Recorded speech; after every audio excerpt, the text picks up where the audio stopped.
You are listening to Fantha Tracks. Because of the following special program, Wonder Woman and the Incredible Hulk will not be presented this evening.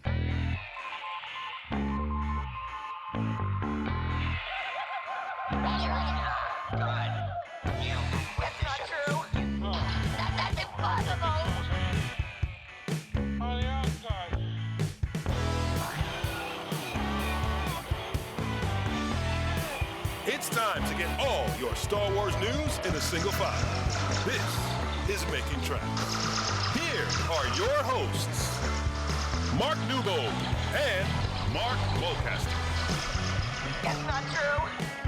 That's impossible. You're listening to Making Tracks. This is episode 85. I'm your co-host Mark Newbold, and joining me today is a man who is deeply disappointed this week because he lost out on the supporting role in the new Indiana Jones film to Phoebe Waller-Bridge. Mark, how you doing? Yeah, gutted about that because I'm such a brilliant actor. I just charge too much, and obviously, clearly, Lucasfilm just don't have as deep pockets as we once thought. I am listening. I was just desperately looking for that tumbleweed sound effect we used the other week, but I can't seem to find it.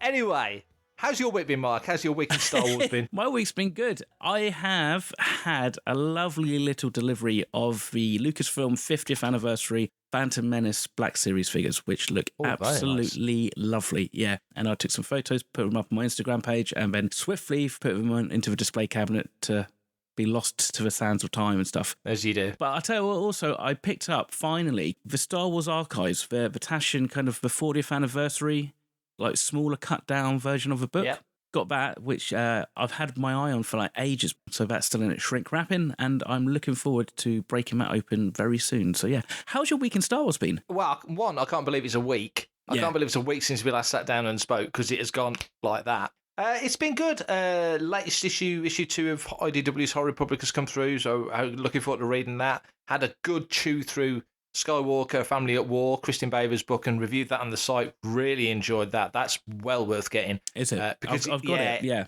Oh, it's really good. It's all in-universe.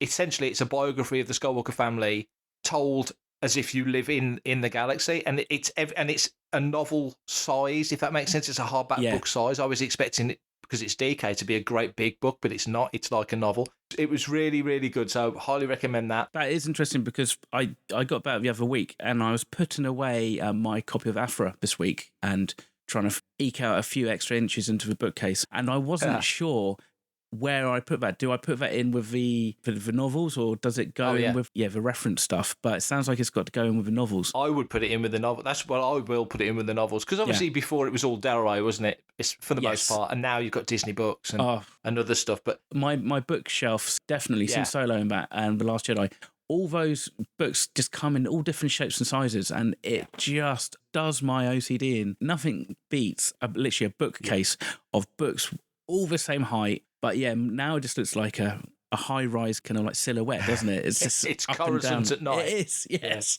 Oh, totally. You've got Light of the Jedi's one size, Into the Dark's another, Test of Courage another, But this will sit really well in with that. I've opened and started flicking through Star Wars Archives, the prequels, but not had a chance to read it in any depth, because obviously you need a clear coffee table or large flat area. So I'm looking forward to properly doing that, and I've had the book for about 3 weeks now, so I really do want to get into that. There is loads of news. There is loads of news. And, I mean, you did kind of slightly bury the lead because you did guest on a toy manufacturer streaming announcements, didn't you? So I did. I was the Muppet at far left waving frantically. Yes. I wasn't going to mention anything, but yeah, we can talk about all the Hasbro Pulse news later if you want. And there's lots to talk about. But first off, just kick off the show, a bit of sad news, really. Phil Eason, who puppeteered Yaddle in The Phantom Menace, has passed away. He was no age. He was born in 1960 in Birmingham, my part of the world. Had a career that spanned decades. Worked on Labyrinth, Little Shop of Horrors, Muppet Treasure Island, Lost in Space. But in our part of the galaxy, obviously, we'll remember him best as Yaddle. Very sad news. But like I said, he does leave a very impressive credit list behind him. Hi, this is Neil Scanman. You're listening to Panther Tracks. Maybe Yaddle might actually start to make an appearance in the High Republic era. Hopefully the legacy of Yaddle will live on. Let's hope. It's a character that's not had much done with it. Obviously, you saw her in Phantom, you didn't see her again. Focus shifted, it was 10 years on. Any number of things could have happened to the character. But I think that would be fascinating, especially, like you say, given that, like way before the prequel era, So there's lots of fertile ground to explore. How did she get to the council? Don't just gift it to you unless you're Anakin. But, it generally, you got to really earn it to get there. So, yeah, there's definitely a story to be told there. Didn't Dark Horse, they did some comics, or at least a couple of issues which had Yaddle in it. I think she just died off screen, didn't she? She was there in Phantom Menace and gone for Attack of the Clones, and you don't really get any kind of comment on it really at all. Yeah, well, fingers crossed, because the latest episode of the High Republic show, this is kind of where I'm getting a lot of my info on this anyway, and it's just a quick spot. So basically, if you kind of watch that, they talk a lot about the concept art, and behind Jeffrey Thomas, who is the senior illustrator, there looks like there's some concept art which could very well be Yaddle, because it's a Yoda-like species, or it looks like Yoda basically. But you can see that there's definitely hair, and kind of similar kind of hair to actually what Yaddle has in Phantom Menace. So who knows? I mean, that would be quite cool, because I think we said this before, they've been very clever in that they've mentioned Master Yoda in the High Republic, but they've not focused on him. So it would be quite interesting to actually shine the light a little bit more on Yaddle, and actually kind of get a bit more canon backstory to her character. It definitely would. And sticking with projects that have that species at front and centre, the Mandalorian, obviously. Award season is with us, and another one that it's picked up at the Visual Effects Society Awards, the 19th Annual Visual Effects Society Awards. It picked up 3 awards for Outstanding Visual Effects in a Photoreal Episode, Animated Character in an Episode, or Real-Time Project and Outstanding Created Environment in an Episode. So a bit of a mouthful, but basically it won a buttload of awards. ILM and Stagecraft worked on Midnight Sky. That picked up some awards as well. I guess it's just a testament to the legacy and the foundation of what Lucasfilm was really built on. Well, since 1974, 75, really, when they started kind of moving into create special effects for Star Wars and stuff. So, and it's great to see that the flagship show, really, I think, of Disney Plus and also Lucasfilm is picking up these awards. So, yeah, congratulations to everybody involved. Check the site if you want to see what won and who and where and so on. I've got everything crossed for ILM at the Oscars. I just want to see them pick up another award somehow. So, fingers crossed for that. Hey man, it's me, Kevin Smith, Star Wars fan, Fantha Tracks fan. Good news, as the world spins out of the pandemic and we start looking forward to convention season and safer times ahead, rumours are that Javits in Manhattan will be accepting and receiving New York Comic Con run by ReedPop between the 7th and the 10th of October. Now, nothing official has come out from ReedPop, but insiders, inverted commas, insiders are saying that certain dealers and companies have been asked recently by ReedPop about their interest in doing an in-person event. So there's a serious possibility that there could be an in-person, in concert with online activities, of course, so I guess it will be a reduced show, but an in-person New York Comic Con. Now, we talked recently about Comic-Con, about San Diego Comic-Con doing an event in, I think, if I remember, it was November. So this is actually before that. But as we sit towards mid-April, you're still 6 months away as things are moving on with vaccinations and sort of easing out of lockdown. Do you think it feels like something that could happen? Do you think it's a sensible thing? We've kind of covered this ground before, but we're talking about New York Comic Con now, which was a hotbed. It was, yes. I mean, it's what, second or third world's largest Comic Con, isn't it? Yeah, it's massive. So, quarter of a million the last couple. Exactly. So, I mean, you talk about a super spreader event, you can't get much bigger than that other than, I guess, San Diego Comic-Con. So, yeah. I mean, it's good news, actually, I think. And I think a sensible thing, really, in some respects, to actually do it as a joint virtual Comic-Con and like a in-person live thing. I think that's a sensible way to do it, because what it does is it means that those who are either in the local area who can get to it can go, or those who aren't necessarily comfortable with travelling, especially long distances and using public transport and all that, can still get some of a Comic-Con kind of vibe without feeling like they're missing out too much. It's meant to happen, as you said, like 7th to the 10th of October, which is, in fact, before MCM Comic-Con in London, which is due to be taking place on the 22nd to the 24th of October. Okay. So that's cool. So you can kind of understand it if ReedPop are kind of pushing ahead with MCM London. They'll probably be looking also to get their big flagship conventions back up and running in the US. So, but I kind of think in this day and age, there's no massive excuse why these large Comic Cons can't have a better virtual presence. Yeah. I'm not ever likely to get out to New York Comic Con, but I'd like to kind of see more about it. And actually, it might work in an advertising favour, but actually, if you've got coverage of actually what's going on the floor, you might kind of tempt me. And have you ever been? Yeah, New York Comic Con. Yeah, 2015. I think I've only missed one since 2015, if I remember. It's an awesome event. The last one I went to was 2019, and just had a blast. So it's going to be a crazy sort of if it happens. I mean, who knows? They're having issues in Europe again now, so you just don't know. But no. It's mostly held at Javits, which even since the first time I went, sort of 6 years ago, has expanded significantly. Matt Booker went to one of the very first ones, if not the first one. And there's an area at Javits called The Block. Yeah. And I think it was just held in The Block, and it's just expanded. And since I went there, Artist Alley was in an area sort of, as you look at the building to the right, and now that's all gone and been redeveloped. And, they keep making it bigger and bigger, and they take the Hammerstein Ballroom, they take Madison Square Garden, they take other places. DC take places going all the way into town in buildings up the road. So, oh wow, it's massive. It takes over. Yeah, it takes over that whole part of New York, and it's definitely a major event. So New York wants this definitely, but safety first. If we get near to wanting to go and the time approaching and it not feeling like a safe thing to do, it's worth cancelling if it's not safe, but conversely worth going if it is. So yeah. It's a brilliant event. For you then, personally, what makes a good Comic-Con? Because obviously we speak a lot about conventions and stuff, and you tend to ask me about like my perspective from costumer and Rebel Legion, but I don't ever think I really kind of had your take on what makes a good kind of convention. In particular, obviously, what makes it so worthwhile getting on the flight and flying out to New York? Here in the UK, it's different because, you've got friends here, you're catching up with folks. Generally, I'll see you at a show, or I'll see some of the 501st and UKG guys, or I'll see folks from other websites, or even guests. You might know some of the guests. So it's I'm at this show, come along. And the social part is I think, the most important part of everything we do. Otherwise, it's a bit dry and a bit kind of feel like you shouldn't be there. Also, it's great when there's stuff to look at, which is why I used to love memorabilia. It was basically a toy fair, so you'd be mooching around. I love that mooching around because I come from comic collecting, where you're rooting through boxes looking for specific comics, and I find that fun. So that's a big part of it. When you go into the States, generally it's it'll be a celebration, New York Comic Con, New York Toy Fair, and Rancho Obi-Wan. Obviously, that speaks for itself. That's a given. You could not talk to anyone for the whole weekend and be absolutely thrilled and enthralled by what you're looking at. But that's a very social event. For me, New York's great because, one, it's in New York and that's an interesting place to go. Two, there's so much to see.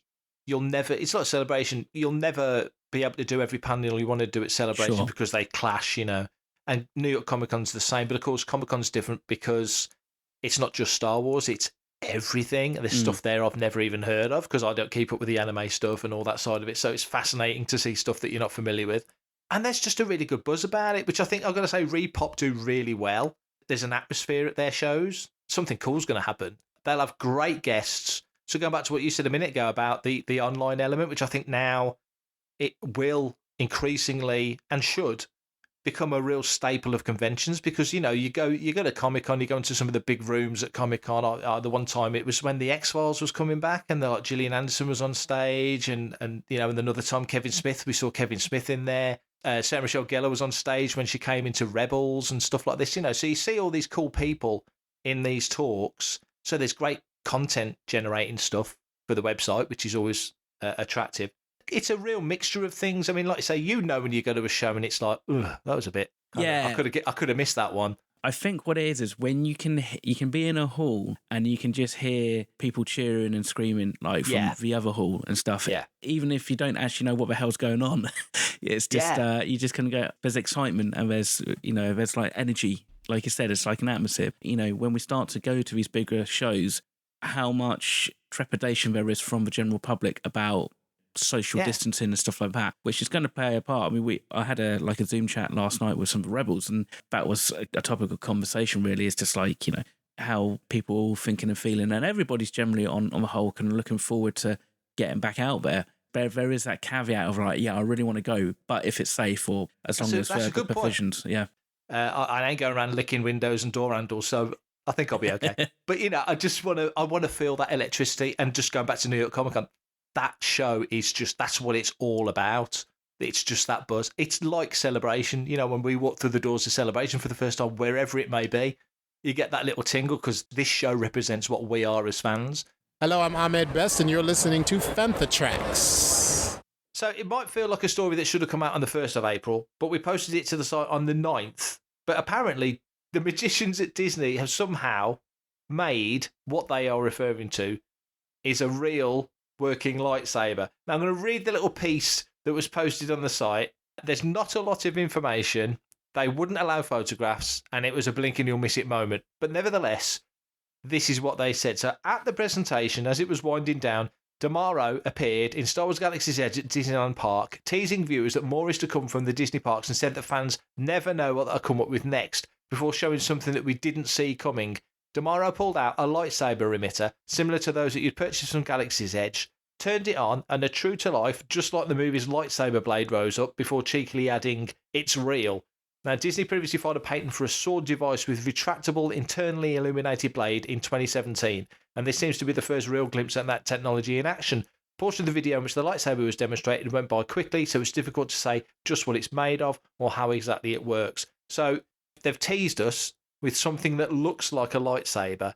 And my question to you, as somebody who, and we've just been talking about conventions, somebody who goes to events and does stuff at these type of conventions and is a costumer of various characters. One, did you see this coming? Two, how essential is this to be added to your portfolio of weapons? I hadn't seen this coming, but I kind of thought there is a limitation to the lightsabers that we buy at the moment. Back when the master replicas did the first Force Effects lightsabers, it was a solid fixed blade, and that's what we basically used. So, of course, that meant that you were either had to have your lightsaber powered on for the entire time, or you power it down and you're walking around with basically a white cane on a really fancy kind of handle. The reason why the blades are attached to the hilts is because you've got the ignition animation going, the power up and power down. And that's based on the fact that the Master Replica lightsabers had strings of LEDs in the blade. So you couldn't duel with them, because if you hit somebody too hard, then you then kind of got like a dark spot in the blade and you couldn't repair them. So it was kind of like a great first concept, but it didn't kind of go too far. Then what we were doing was we were pulling out the electronics and the LEDs from the blades, and we were just putting a fixed LED in the actual hilt, so that you would lose your animation of the power on and off, but you've then got the ability to take the blades in and out. And that's basically developed and how you ended up with the Hasbro Force Effects ones, where you can kind of connect the blade and that. But still, at the end of the day, it's not quite the same when you've got a lightsaber and it's like, oh, hang on a sec, let me just connect a blade and I'll just do it and then, take a photo. So getting something that can actually kind of power up and down, like this is what it looks like, is a massive thing. It's huge. So I'm looking at attractionsmagazine.com, which has kind of got the article, and I think it's links on the Fanfa page as well. It is, and it looks like, looking at the schematics, and I don't quite know where they got this from, you see. It's like there's like some kind of LED spool. So it would almost look like there would be an LED string that I guess can somehow kind of like retain tension. A bit like a tape measure, I guess. Yeah, that's exactly what I thought. I thought it felt like it must be spring-loaded. Something like that, yeah. Something to capture the light. I'm guessing from what it's going to be a case of something like that. Plus, there's going to be sensors on the hilt when you have to deflect blaster fire. It can track and then obviously make sure that you're kind of like, you're deflecting and where those deflection hits are going to go. This is huge. And for like Galaxy's Edge, and I guess possibly even for like the Star Cruiser Hotel, this is another level of just kind of like immersiveness, which is, I think, will be dramatically important. I thought they were very clever with how they kind of got around the whole lightsaber blade thing in Galaxy's Edge. When you go to build your lightsabers and you kind of put the hilt in, and it basically kind of connects to the blade, and when you pull it out and it's powered on, so it kind of gives you illusion that at least for that one moment, you don't have a blade fully attached and stuff. Yeah, this will make my life a little bit easier, because it means I don't have to walk around with these plastic tubes all the time. For the concept art that they got of the girl in a room, it kind of looks slightly dark, so I'd imagine there's a little bit of environmental trickery, or at least environmental, shall we say, kind of support to help sell the actual effect.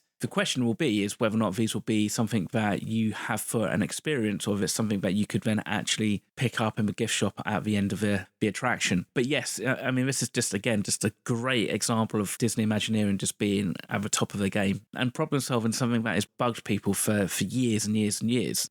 The next trick, of course, is to make sure that it's something that you could then, if you do sell it as a commercial product, it's something that is got a certain wider use, so people can take it to conventions and stuff. Whether or not that means that they can duel with it is another thing entirely, and chances are you probably won't be able to begin with, but then technology is always improving, so yeah, we can definitely keep an eye on this and see how this develops, I think. For everything in one location, daily news, reviews, interviews, podcasts, video and social media feeds, bookmark panthertracks.com for Star Wars news 24/7, 365. July 29th, 2022 will see the return of the Man in the Hat as we try and keep up with the Joneses in Indiana Jones 5. Hasn't got a title yet, but James Mangold's directing. Steven Spielberg is on production duties alongside Kathleen Kennedy, Frank Marshall and Simon Emanuel. But they announced this week not only is Phoebe Waller-Bridge joining the production, but also John Williams will be back conducting and composing for his 5th Indiana Jones adventure. So very much packaged as Phoebe Waller-Bridge joining the cast. Almost incidental that Williams is back, but obviously the music of John Williams is so key. What do you think about this? She will make a good addition to this cast, won't she? I think so. She was, she is just a lot of fun in a lot of the roles that she does, and she kind of brings with it an intellectual acerbic wit that will fit in, I think, quite well with Indiana Jones, because I think there's that thing where you can quite easily take a step back and just look at everything that Indiana Jones does and go, this is just bonkers. So you could imagine that could almost be her role, will be the absurdity of it all, Matt. She'll make a great addition to the cast. Fantastic news. We don't know when this film is set. We don't know what effects techniques are going to be used. I mean, logically, you'd think by now you've got to be late 60s, early 70s, really. And with Phoebe, I think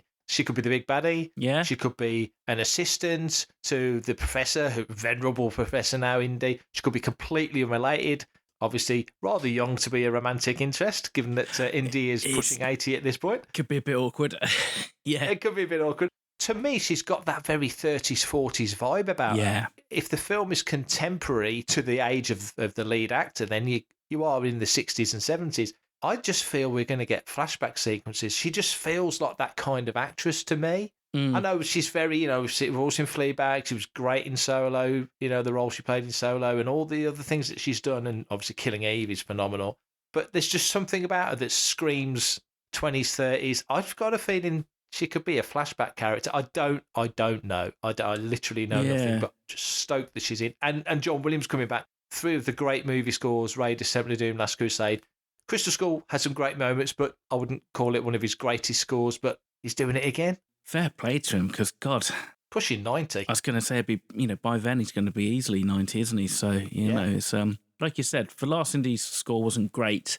Do you reckon potentially his best scores are behind him, or do you think he's still able to pull out another kind of like Oscar-winning score that could really propel the film to like another level? I'd love that so much. I mean, I think with Williams, it's a bit like, I don't know if you follow snooker, but back in the 80s when Steve Davis came along, it got boring because he was so good, he just won everything. Yeah. And then the end of his era was the start of Stephen Hendry, and he was a little bit better, and it got boring because he won everything. And I think it's a similar thing to ILM was so far ahead of everybody else. The Oscar Academy was just going, we can't give it to them again. You look to the 80s, it's just, I think there's maybe 1 or 2 years ILM didn't win. You get into the 90s, through the digital era from Terminator 2, Jurassic, you think of all the stuff they did. And then after Forrest Gump, they didn't win again until, for another 12 years, Pirates of the Caribbean, Dead Man's Chest. And I don't think they've won since. I think Rango won animated, but they've not won since. And you think of the work that ILM have done, the gap that they had is not the gap that they've got. There are a lot of effects companies, a lot of ex-ILMers went off and set up other companies, but, the gap's not what it was because that's just the way technology and yada yada, it's not the same playing field that it was. But nevertheless, ILM should have so many more Oscars than they've got. It's clearly somebody somewhere is like, can't give it to them again. Give it to the guy that did that did the scene in Independence Day or whatever it was. We can't keep giving it to ILM. And I think it's the same with John Williams. You look at some of it. I mean, some years he was going up against himself. Yeah. Star Wars was up against Close Encounters. Just incredible scores. 78 was Superman. 79, 1941 is a great score, but not on the level of some of his others, but nevertheless, Empire in 80 and Raiders 81, E.T. 82, Jedi 83, Temple of Doom in 84. Not many of those won. You get into Jurassic Park in 93 and Schindler's List the year after, which did win, and I think was his last win, if I remember. So we're over 25 years since he last won an Oscar, and it's like, that's ridiculous. Yeah, it's crazy. I think Walt Disney's the only one who's had more nominations than Williams, but I mean, of course, Walt Disney being nominated for something, and Williams actually sitting there with a pen and paper and crafting this score out of two kind of entirely different things. You look at the prequel scores, Phantom Menace should have won. There's so many things he's done since then, and even like Rey's theme from Force Awakens as a standalone piece of music. What was better than that year? I think there's a bit of politics involved, but I'd love to see that guy win another Oscar. This is Steve Bloom, voice of Zeb Aurelios, and you're listening to Fantha Tracks. Caravast. May the Force be with you. So this Friday just gone, Hasbro Pulse Fan Fest took place online over at the Hasbro Pulse YouTube channel, and involved in the event was all sorts of IP that Hasbro have. There was Fortnite, there was Power Rangers, Transformers, G.I. Joe, and of course Star Wars. If you watched the live stream, you'd have seen me waving my hands as part of that fan panel at the end. So the panel was headed by Patrick from Hasbro, along with Jing, Eric and Chris. They ran us through some stuff that we've seen already. So Galactic Snack and Grogu we've seen, and there's pieces about that on the site. But then they leapt into the vintage collection. So I'll kick off with this, mate, and see what you think. So there's 4 figures initially in the vintage collection speciality waves. There's Luke Skywalker half, Han Solo in his trench coat from Return of the Jedi, and Admiral Akbar from Jedi, and the Emperor's Royal Guard as well. So what did you make of these figures? I was very impressed. I was. And I mean, these are figures that I think have previously released, but they've kind of updated. So they've retooled, I think, Luke, so he's got more photorealistic features. Looks even more like it's just been mauled by a wampa, which is great. But Luke and the Admiral Akbar figure just look stonking. The kind of paint application on the Admiral Akbar figure, it looks as close as you can get to that photo they use on the card. The colours match really, really well, which is just great. More Return of Jedi figures with the Han Solo trench coat, which is kind of one of my favourite. I've always liked that kind of trench coat Han. It's an understated costume, which I quite like. And of course, you know, the Emperor's Royal Guard. So I think that is generally, it's a solid wave. And I mean, they do kind of make a point of saying some of these waves are kind of more to allow newer collectors to the vintage collection a chance to buy these, which is good, because to be fair, I am actually, whilst I've been collecting for many years now, I didn't actually collect the vintage collection to begin with, so I kind of missed a lot of the early ones. So seeing some of these back and giving me the opportunity to get them is great, because some of these figures just go for a lot of money on the secondary market. Bonkers money, really. But then they also announced that for the first time in the 3 3/4 inch scale, we're going to see the Gaming Greats released. So these are figures that they've done as 6-inch Black Series figures already, but they've kind of retooled them and reworked them, and they now come into the vintage collection. What did you make of these, buddy? Oh, I love them. I did pick up the Electrostaff Purge Trooper in the Black Series range, because I just thought it looked so good in the box. Yeah. I've already ordered these 4 from Automatic Comics, so I definitely wanted to get these. The Battle Droid looks fantastic from Battlefront 2. Love that Shadow Stormtrooper. I think the detailing on that is awesome. And I love the way that the card backs, well, one, they're all taken from in-game, which is a smart move, but also the colour stylings to match, you know, the pill and the purple on the Purge Trooper, and just different things that they've done. They look fantastic. I couldn't not order these. Yeah, just same. I mean, I have got the Black Series Gaming Greats, and I saw those, and I mean, I've said before that I don't tend to collect 6-inch scale.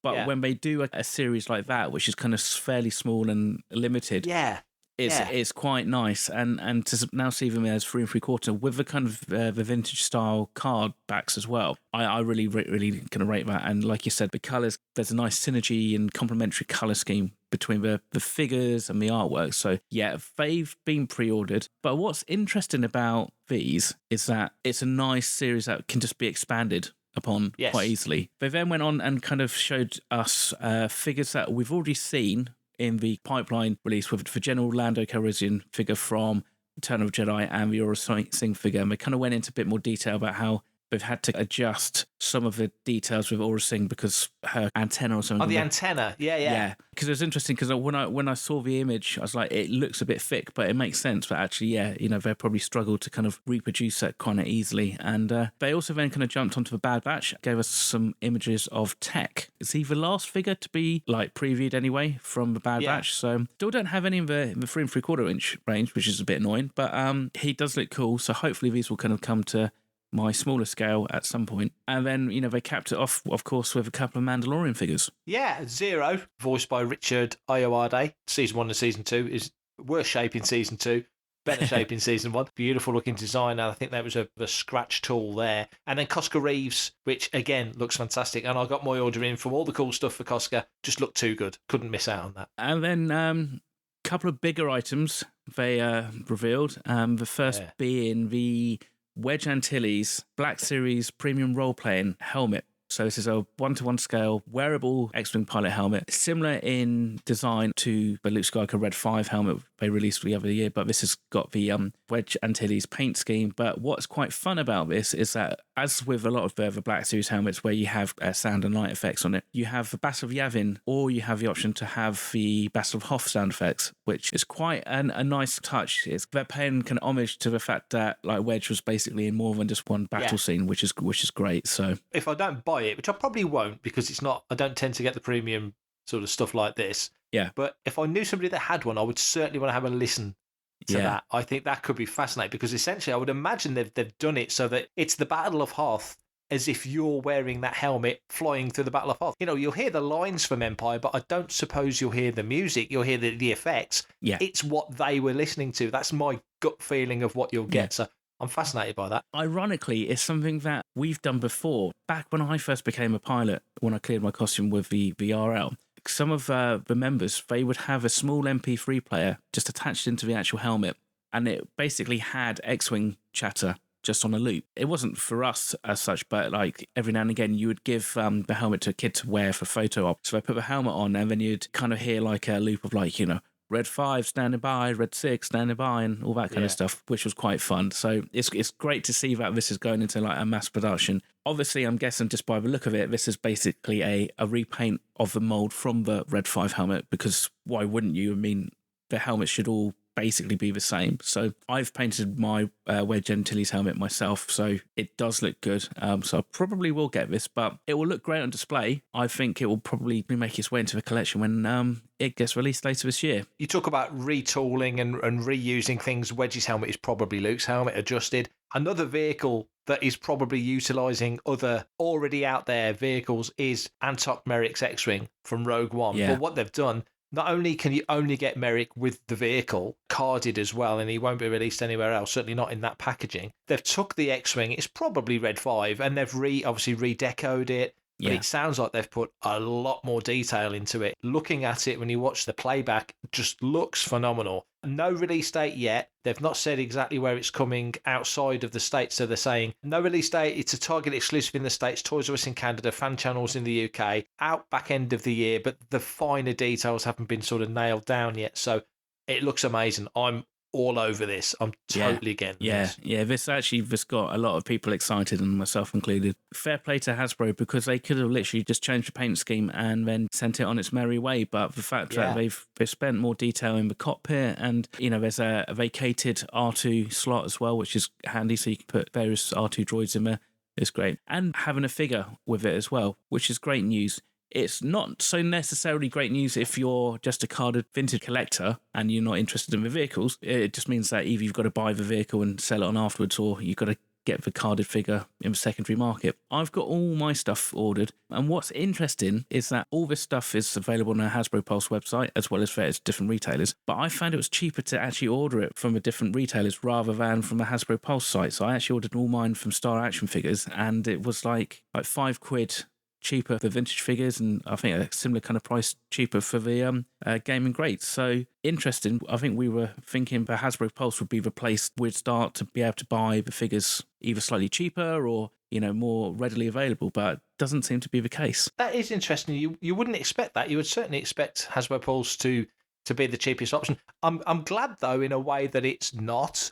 Yes. Because for independent retailers, like all the ones we've mentioned, they have been the lifeblood of Hasbro sales, not the bulk of it. Obviously, in years past, it's Smiths and it's Entertainer and obviously Toys R Us, and they're the mainline sellers. But a lot of its smaller retailers have carried them. And, you know, I know when I was a kid, you didn't have Toys R Us and Entertainer and Smiths and places like that. It was always your local toy shop. So to see those guys still being able to prosper, I'm pleased about that. Yeah, and I suppose really, if the Pulse site is going to be set up to be the one and only place you can get Star Wars and Hasbro figures, and they are limiting the market massively. And also, I don't think they probably have the infrastructure to be able to suddenly support a huge increase in sales. I mean, we know that when these figures get announced and get released, many retailers' websites will go down for those couple of hours when they first initially get released, because everybody's jumping on to pre-order it and stuff. So, but yeah, it's good news. And you know, speaking of good news, they did show us some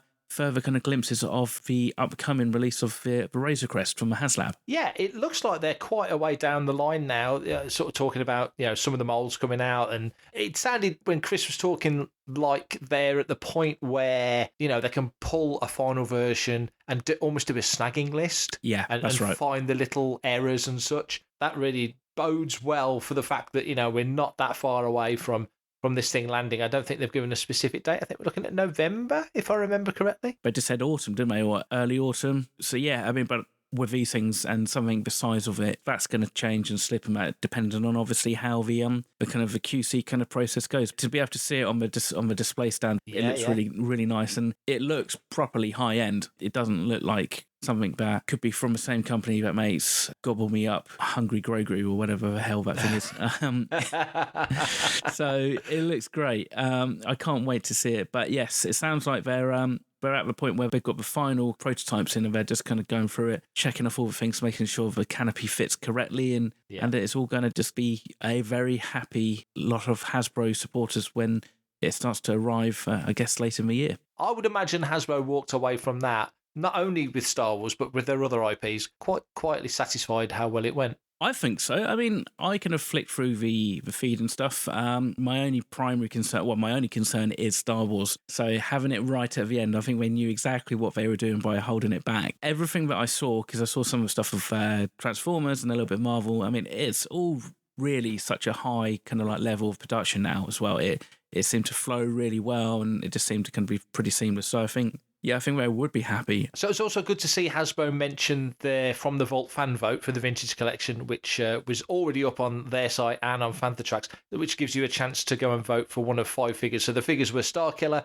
Vader's Apprentice, Ahsoka, Weequay from Return of the Jedi, Republic Trooper, the old Republic Trooper, and the Imperial Assault Tank Driver from Rogue One. So if you go through the Fanthatrax, you'll find all the links that will take you through to the Hasbro site. They're doing it on Instagram and various other places. It's already up and running, and it will be running for a few days more. But yeah, it gives you a chance to have a say in what figures are coming out from the Vintage Collection that you can go back and get. Because like you mentioned, some of these figures are worth an absolute fortune there. They are. It's crazy. I mean, I think I saw the Ahsoka figure listed. I mean, obviously it was on eBay, so it's going to be down to if somebody's willing to pay it. But I think it was like 500 quid or something crazy like that. I mean, even the Starkiller figure I've seen for like £90. I mean, it's funny because you think, okay, if it's a 1978 12 back Princess Leia figure, you'd expect to pay £500 or £600 for that, partly because of its age and what have you, and the scarcity of the figure on card. But a figure that's come out, I don't know, in the last 10 years, it's crazy. But that's obviously just down to market prices and just how in demand Star Wars figures are at the moment. So the fact that they're giving obviously us a chance to kind of vote for our figure to be re-released is good. But obviously there is a caveat, and I think they kind of said that the figures will probably be retooled to some degree, so they will try and, where they can, kind of make them more photorealistic if they can and what have you. Out of the 5, I think I would like to hope it's probably the Ahsoka figure. But if it's a Republic Trooper figure, well, you know, that's cool. I mean, it's a great figure, but it's from a kind of a certain era, but it's kind of now a little bit, let's just say, like null and void, obviously, with the High Republic and stuff. So it'll be interesting to see. I mean, the figures, as Patrick said, the figures that they show are the original card backs. They're going to be slightly tweaked, slightly retooled where they possibly can. So they won't be exactly like this, but nevertheless, you've got your chance to get your votes in.